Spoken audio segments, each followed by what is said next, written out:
Di tengah kota Pontianak, berdiri megah sebuah gereja yang menjadi pusat kehidupan iman umat Katolik di Kalimantan Barat, yaitu Gereja Katedral Santo Yosep Pontianak. Bangunan ini tidak hanya menarik perhatian karena kemegahannya, tetapi juga karena nilai sejarah yang terkandung di dalamnya. Bagi banyak orang, gereja ini mungkin hanya terlihat sebagai tempat ibadah. Namun, di balik dinding-dindingnya tersimpan kisah panjang tentang perjuangan, pengorbanan, dan iman yang terus bertumbuh dari waktu ke waktu. Gereja ini telah menjadi saksi perjalanan iman umat Katolik di Pontianak dari masa yang sederhana hingga berkembang menjadi komunitas yang besar dan hidup.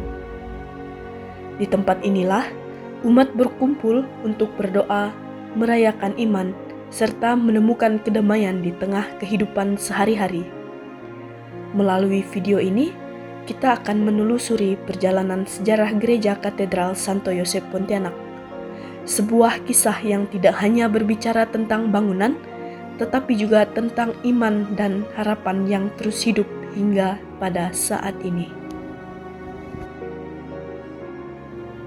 Sejarah Gereja Katedral Santo Yosep Pontianak tidak dapat dipisahkan dari karya misionaris Kapusin yang datang ke Kalimantan Barat pada awal abad ke-20.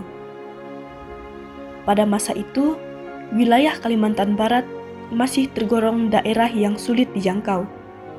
Transportasinya terbatas, akses antar wilayah belum berkembang, dan kondisi alam yang menantang menjadi bagian dari realitas yang harus dihadapi. Para misionaris datang dengan semangat pengabdian yang besar. Mereka meninggalkan tanah asalnya untuk menjalankan tugas perutusan membawa kabar sukacita Injil kepada masyarakat yang belum banyak mengenal iman Katolik. Pontianak dipilih sebagai pusat misi karena letaknya yang strategis. Kota ini menjadi jalur perdagangan dan pusat pemerintahan sehingga memungkinkan penyebaran karya misi di daerah-daerah lain di sekitarnya. Pada tahun 1906, seorang imam Kapusin diutus untuk membuka jalan bagi karya misi di Pontianak. Kedatangannya bukanlah hal yang mudah. Ia harus beradaptasi dengan lingkungan baru, budaya setempat, serta kondisi masyarakat yang beragam. Dalam menjalankan misinya, para misionaris tidak hanya mewartakan ajaran iman, tetapi juga membangun hubungan dengan masyarakat. Mereka terlibat dalam bidang pendidikan, membantu masyarakat memperoleh pengetahuan, serta memberikan pelayanan sosial sebagai bentuk nyata kasih. Pendekatan ini membuat kehadiran gereja perlahan diterima masyarakat. Masyarakat mulai mengenal nilai-nilai Kristiani, bukan hanya melalui kata-kata, tetapi juga tindakan nyata para misionaris. Walaupun jumlah umat pada masa itu masih sedikit, semangat kebersamaan mulai tumbuh. Perlahan-lahan, komunitas kecil umat Katolik mulai terbentuk. Dari komunitas yang sederhana, benih iman mulai berkembang menjadi dasar bagi pertumbuhan gereja Katolik di Pontianak di masa yang akan datang. Pada awalnya, kegiatan ibadah dilakukan di tempat sederhana, seperti rumah sewaan dan bangunan milik pemerintah. Namun, seiring berjalannya waktu, kebutuhan akan gereja permanen semakin terasa. Akhirnya, pada tanggal 9 Desember 1909, gereja pertama berhasil dibangun dan diberkati. Bangunan ini menjadi pusat kegiatan umat Katolik di Pontianak dan menandai berdirinya paroki pertama di wilayah ini. Dari sinilah gereja mulai bertumbuh dari komunitas kecil menjadi komunitas yang lebih besar. Perjalanan gereja tidak selalu berjalan mulus. Pada masa pendudukan Jepang sekitar tahun 1941, kehidupan gereja di Pontianak mengalami masa yang sangat sulit. Banyak misionaris ditangkap dan kegiatan pelayanan pun terhambat. Tidak hanya itu, berbagai arsip dan dokumen penting gereja juga hilang pada masa tersebut. Namun, di tengah situasi yang penuh tantangan, iman umat tetap bertahan. Setelah masa perang berakhir, kehidupan gereja mulai bangkit kembali.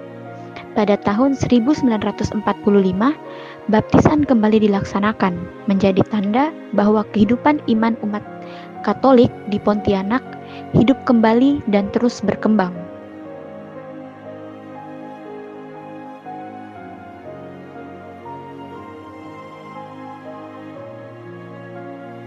Menjadi Keuskupan Agung.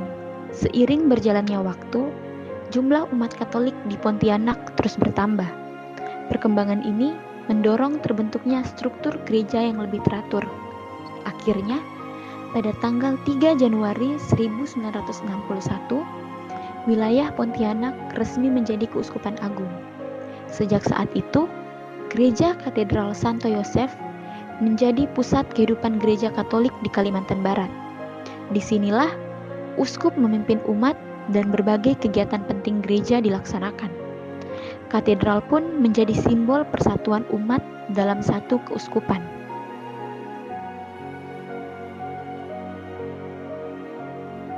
Memasuki zaman modern, jumlah umat yang semakin banyak membuat gereja lama tidak lagi mampu menampung seluruh umat. Karena itu, pada tahun 2011 dimulai pembangunan gereja yang baru. Bangunan ini dirancang dengan perpaduan arsitektur klasik Eropa dan sentuhan budaya lokal Kalimantan Barat. Setelah melalui proses pembangunan, selama beberapa tahun, gereja baru ini akhirnya diresmikan pada tanggal 19 Desember 2014. Dengan kapasitas yang besar dan tampilan yang megah, katedral ini kini menjadi salah satu bangunan ikonik di kota Pontianak.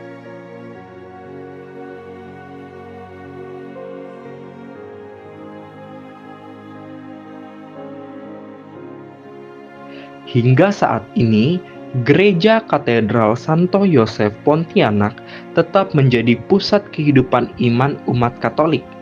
Berbagai kegiatan dilakukan secara rutin, mulai dari perayaan misa, penerimaan sakramen, hingga kegiatan pembinaan iman. Selain itu, gereja juga aktif dalam kegiatan sosial dan pelayanan kepada masyarakat. Keterlibatan umat pun sangat besar, mulai dari kaum muda, keluarga, hingga berbagai komunitas gereja. Hal ini menunjukkan bahwa gereja bukan hanya tempat ibadah, tetapi juga tempat umat bertumbuh, saling mendukung, dan hidup dalam kebersamaan. Makna Santo Yosef. Santo Yosef dipilih sebagai pelindung gereja Katedral Pontianak karena teladannya yang sangat sederhana namun penuh makna. Ia dikenal sebagai pribadi yang setia, rendah hati, dan bertanggung jawab dalam melaksanakan kehendak Tuhan. Meskipun dalam kesederhanaan, Santo Yosef menunjukkan iman yang kuat melalui tindakan nyata dalam kehidupannya. Melalui teladan ini, umat diajak untuk hidup setia kepada Tuhan dalam kehidupan sehari-hari melalui kerja keras, kesederhanaan, dan tanggung jawab. Dari sebuah komunitas kecil di awal abad ke-20, Gereja Katedral Santo Yosef Pontianak telah berkembang menjadi pusat kehidupan iman umat Katolik di Kalimantan Barat. Perjalanan panjang ini penuh dengan tantangan, tetapi juga dipenuhi dengan harapan dan semangat pelayanan. Kini, katedral ini tidak hanya berdiri sebagai bangunan megah, tetapi juga sebagai simbol iman, persatuan, dan sejarah panjang umat Katolik di Pontianak. Dan hingga hari ini, kisah iman itu masih terus berjalan.